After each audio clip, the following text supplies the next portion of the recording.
Pessoal, a elite política do Brasil está se organizando para lançar o Tarcísio presidente. Se tudo der certo, ele será o candidato da direita. O que vocês acham dele? Deixe sua opinião nos comentários. Bora discutir.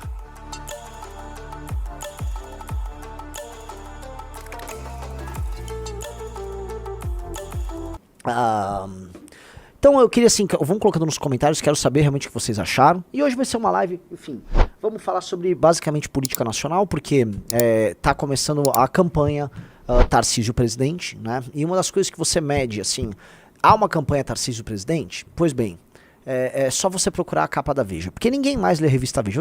Caso vocês não saibam, quando o MBL começou, idos de 2014, a revista Veja ainda era um veículo relevante, senhor Rafael Almeida Riso.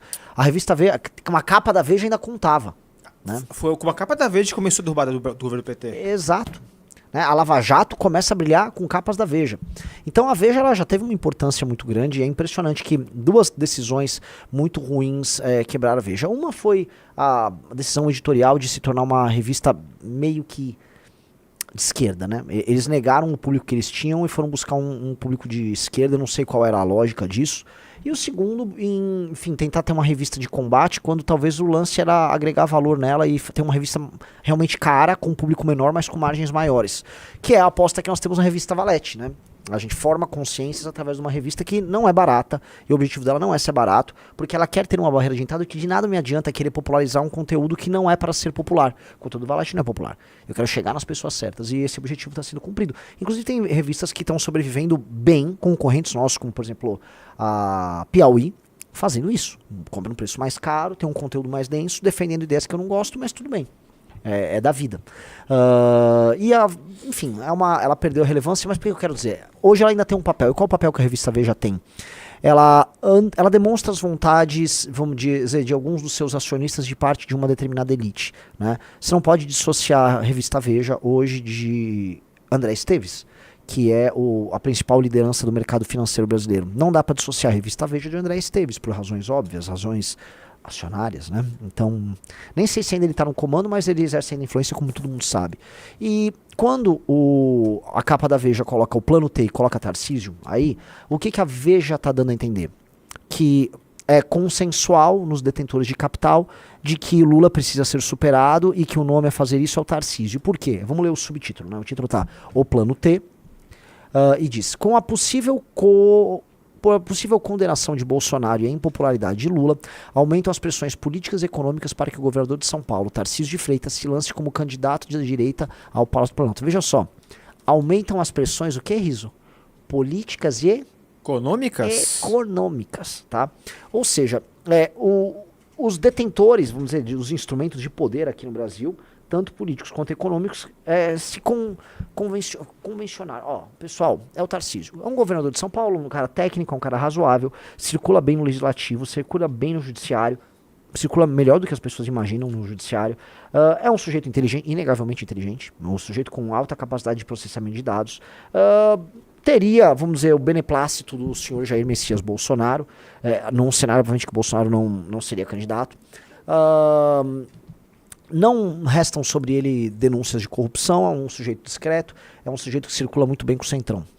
Então, sim, é um nome que esses caras veem como natural, e eles adorariam que a eleição se resolvesse agora, tendo o Tarcísio como candidato. A verdade é isso. Os mercados, eles querem antecipar a informação Tarcísio candidato, porque tem gente tentando fazer preço. E eu preciso falar uma verdade, tá? A coisa de 2 semanas e meia atrás, os mercados já estavam precificando um consenso que houve entre algumas lideranças partidárias de Tarcísio candidato. E até teve influência na Bolsa isso. Estou falando sério, Rafael Almeida Riso.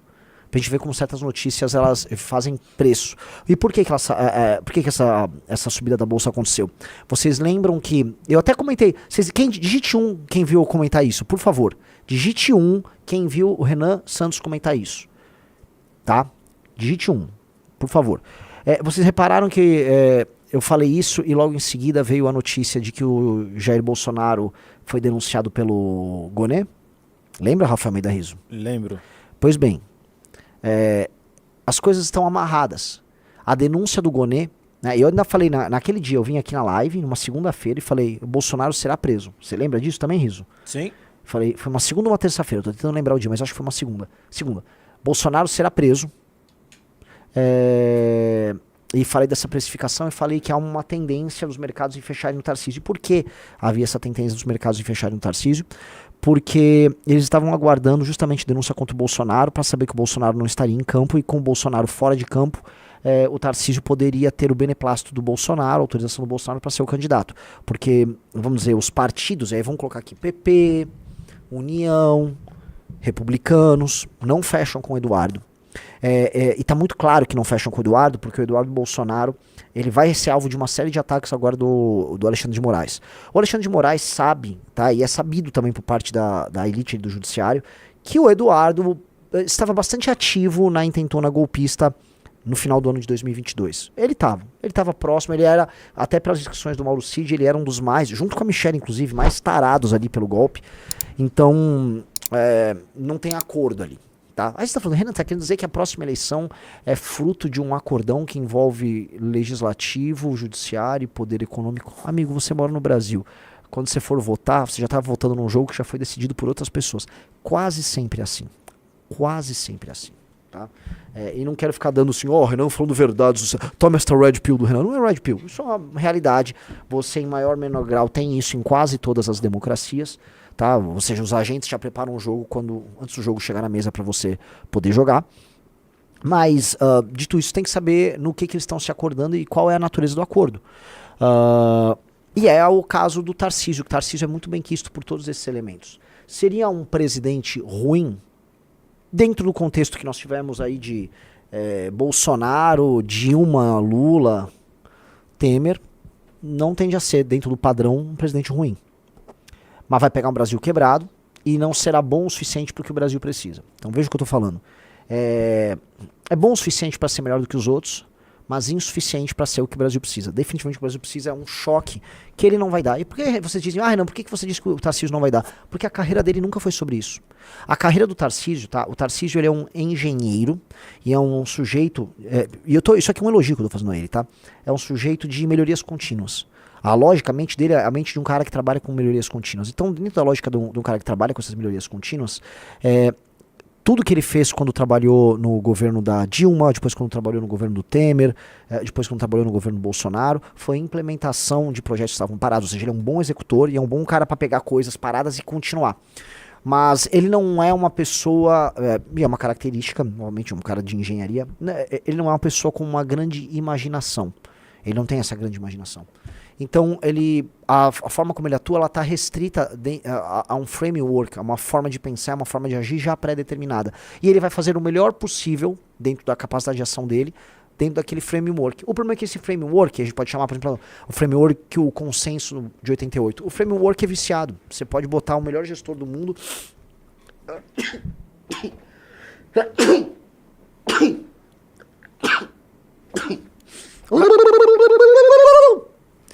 Você pode botar o melhor gestor do mundo. Isso aqui foi bem psicodélico, né? Você pode botar o melhor gestor do mundo, que não haverá muito o que fazer dentro desse framework que nós temos, que é o Conselho de 88, que são os problemas de competitividade que o Brasil tem. O Brasil precisa de algo praticamente revolucionário. E, em muitos termos, o que a gente tem que ter são rupturas com consensos que nós temos. Então, ele vai fazer essas rupturas de acordo com o histórico dele. Se você for pegar o histórico dele trabalhando no Poder Executivo, nos governos federais que ele participou, e trabalhando agora como governador, não é o caso. Ele pega o que ele tem, ele melhora, ele organiza, ele evita loteamento, ele tem uma série de qualidades ali, entendeu? A única qualidade que falta a ele é a qualidade da imaginação. Imaginação. Tanto que ele é um técnico que trabalha a serviço da imaginação de outras pessoas. Então ele serviu a imaginação de uma parte do governo Dilma, serviu a imaginação do governo Temer, serviu a imaginação do governo Bolsonaro, e agora ele vai servir a imaginação justamente dessas forças econômicas e políticas que querem uma pacificação pós-Lula. Ele seria um governo de pacificação. E é por isso que tem bolsonaristas por aí falando que o Tarcísio seria um presidente do centrão. Ele é um presidente do sistema, o sistema quer eleger o Tarcísio, tal. Eu entendo quem fala isso, entendeu? O que eu só quero lembrar é que todos os presidentes eleitos recentemente todos eles tiveram o beneplácito em maior ou menor grau do sistema, e, verdade seja dita, o que menos teve isso foi o Bolsonaro. Não por mérito do Bolsonaro, que o Bolsonaro sempre foi não é nenhum lacaio do sistema. O Bolsonaro era irrelevante, ele ficava nas franjas do sistema, né? Então, enquanto, vamos dizer, os grandes nomes da política estavam envolvidos na Lava Jato, o Bolsonaro fazia rachadinha, né? Não é que ele era um sujeito ético, é que ele não tinha, vamos dizer, qualificação política para roubar muito, porque se ele pudesse, ele roubaria muito. O que ele fez foi roubar pouco. Foi a única diferença dele. Não é uma diferença qualitativa, ele não é de outra qualidade, é uma diferença quantitativa. Ele é menor, mais fraco, então roubava menos, mas roubava, né? Então,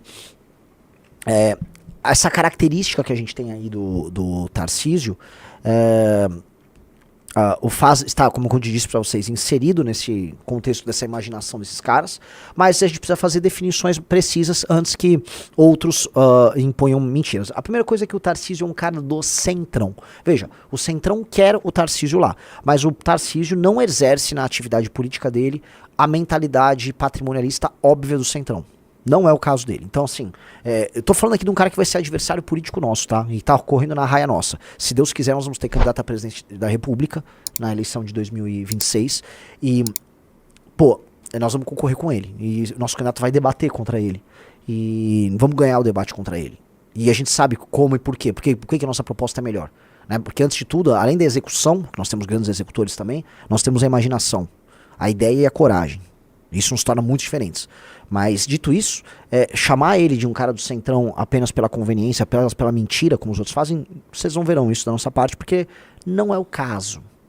Não é o caso. Pessoal, like na live. Eu gosto que o Adam Júnior falou o seguinte: o Renan acha que só a visão de mundo dele é a verdade. Não é que eu acho que só. A questão é, se eu tenho uma visão de mundo, né, e eu acredito nela, eu não sou um fingido, eu vou tentar defendê-la, né? Pode ser que eu esteja errado em alguns momentos, eu vou reconhecer. Mas voltando aqui. Então, eu levantei esses pontos aqui porque, dentro de um contexto em que o Bolsonaro acredita que será preso, e eu vou trazer esse ponto, o Bolsonaro acha que será preso, e o Xandão acha que vai prender o Bolsonaro. Então, essas duas, assim, o preso e o prisioneiro e o carcereiro estão, vamos dizer, ambos com certeza de que haverá uma prisão, entendeu? Então, tá juntando a fome com a vontade de comer praticamente aí. Então, o Bolsonaro acha que será preso, e num contexto que o Bolsonaro será preso, há um trabalho quase desesperado do bolsonarismo para ter um sucessor que não seja o Tarcísio. Então, se vocês forem reparar, as páginas leais ao Bolsonaro aceitam hoje o Tarcísio, porque o Tarcísio, muito habilmente, o que ele faz? Ele dá demonstrações públicas de, não é apenas de submissão ao Bolsonaro todas as vezes que ele pode. Então, ele vai... Não, eu amo o Bolsonaro, candidato ao Bolsonaro e tal, mas não é exatamente, vamos dizer, natural que o Bolsonaro inelegível seja o candidato. Então eles fazem isso porque eles precisam fazer isso. E ele tá fazendo, e é o natural, e beleza, tá rolando as mensagens, então ele consegue evitar os ataques do bolsonarismo, mas o bolsonarismo não quer ele como candidato. O bolsonarismo gostaria de ter, se não hoje o próprio Jair, um filho direto do Jair. E aí há um desespero deles em fazer o Eduardo crescer. Então, não sei se o Riso reparou, ou talvez vocês que são da nossa tropa das felinas no nosso Twitter, repararam como tá havendo uma promoção do Eduardo. Como o Eduardo também tá se promovendo. O Eduardo tá falando dele de maneira diferente. Então, há uma promoção do Eduardo que eles estão correndo para criar o Eduardo. Então, eles estão tentando transformar o Eduardo num presidenciável. Flávio não tem condição. O Carluxo é doido. A Michelle, a família é rachada sobre a Michelle.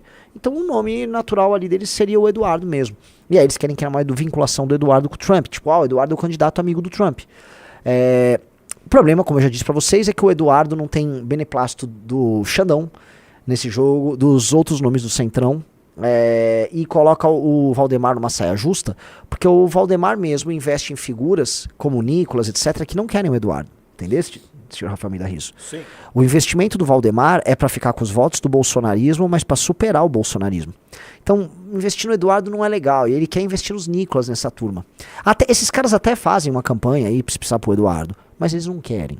Se eles puderem fazer pro Tarcísio, tá todo mundo feliz nesse jogo. Tá? Então, prevejo aí, tá? Um certo desgaste nessas relações aí, porque são relações que não são fundadas em valores, não são fundadas em princípios, não são, vamos dizer, formadas e baseadas em companheirismo, tá? E não é.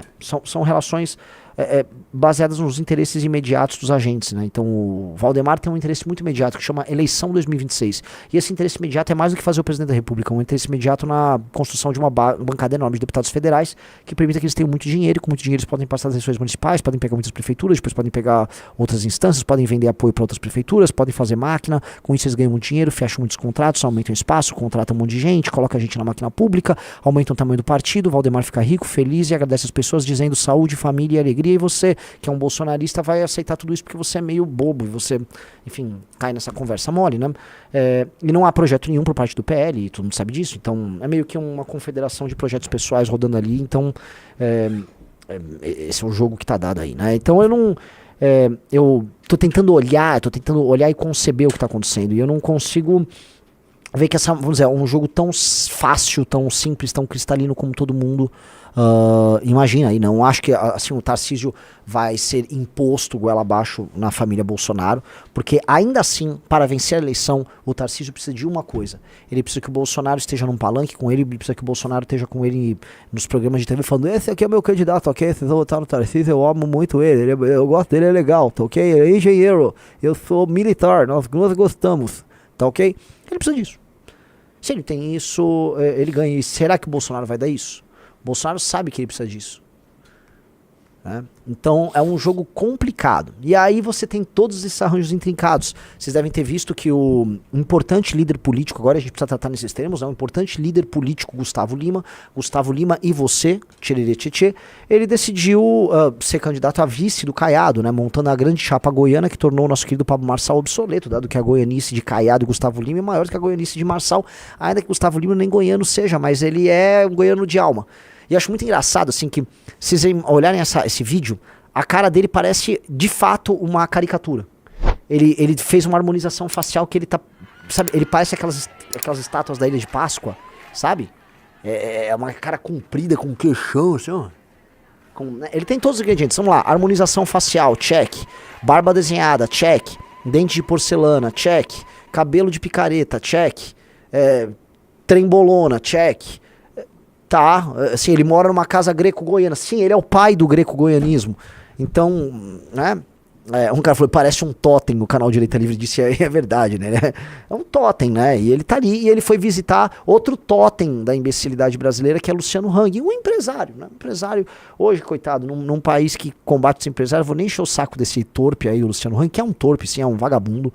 Tá, eu vou falar merda assim, não vale nada, um merda catarinense maldito, e sendo que eu amo Santa Catarina, mas ele estraga Santa Catarina, tornou Brusque uma cidade amaldiçoada por ter basicamente andado por lá, tá? Me desculpe, pessoal de Brusque, adoro vocês, adoro a cidade de Brusque, já estive aí, é uma cidade incrível, mas não dá.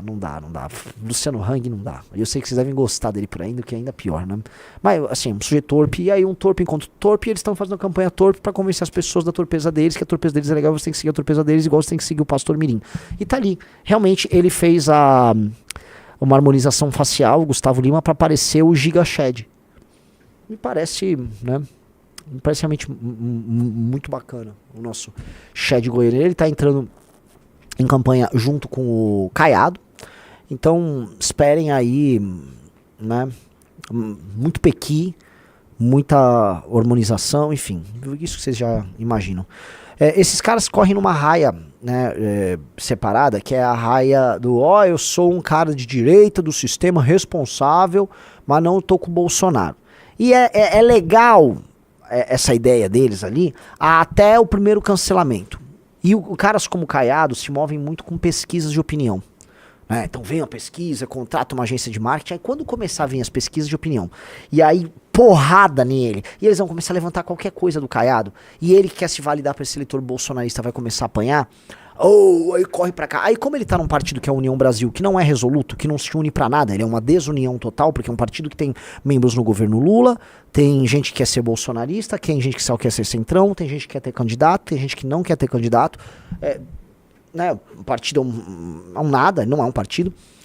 Aliás, é muito engraçado, né? A União Brasil segue exatamente o modelo de agremiação partidária que os críticos da Partido Missão defendem, né? Que assim, é meio que cada um por si. É muito legal, é super democrático. Você entra num partido, você faz o que quiser nele, né? É justamente assim, a coisa mais democrática que existe é um partido centrão. Você pode fazer tudo o que você quiser, com quanto você traga voto e dinheiro pro partido. Se você fizer isso, tá valendo. Então não tem coerência nenhuma, né? E aí as pessoas depois reclamam, nosso sistema partidário é uma porcaria. Né? Então, portanto, vamos fazer igual o que todos estão fazendo, né? Porque aí sim vai sair algo diferente. Pois bem, né? Essa é a natureza do projeto do União Brasil, que eu acho fraco.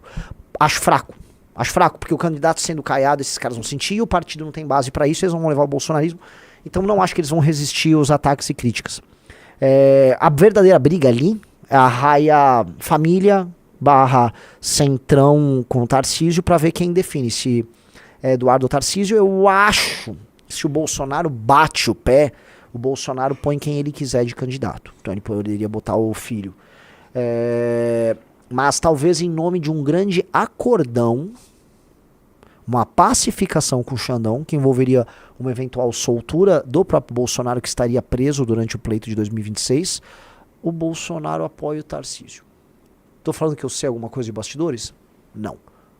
Tô só aqui conjecturando com base em ilações, seguindo uma cadeia lógica.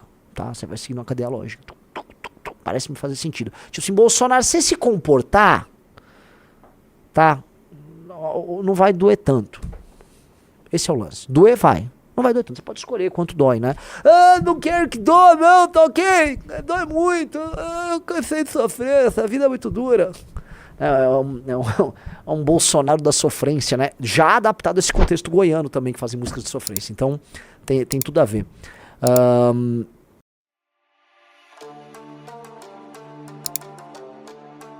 Ajude o canal a crescer. Deixe o like e se inscreva. Muito obrigado e até mais.